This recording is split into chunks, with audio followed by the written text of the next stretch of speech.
దానవాసురుల మధ్య సమరభేరి మ్రోగనుంది. అసురగణం భీతిల్లే శక్తి ఉన్న ఆ మణి దుష్టుల చేతుల్లో పడి ఈ బ్రహ్మాండానికే పెనుముప్పుగా మారేలోగా ఆపడం నీ వల్లే అవుతుంది. నేనొక్కడినే ఎలా ఆపగలను?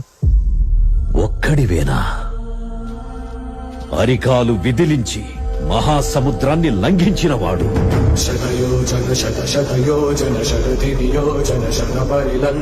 రాక్షస సైన్యాన్ని మట్టుబెట్టి రావణుడి సింహాసనాన్ని కంపించినవాడు.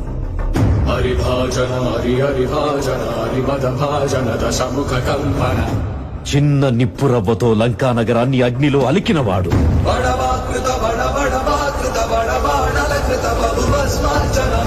త్రేతాయుగంలో రాముడి నీడయ్యాడు.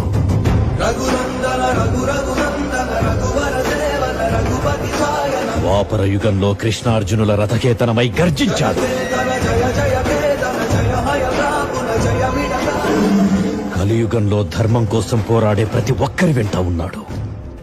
నీ వెంట ఉన్నాడు. ధర్మ నిర్వహణ కోరిన దర్పతోడ దుర్జయ సమమౌనని చాటిన నాటి పురాణ ప్రబోధం చరతులుగా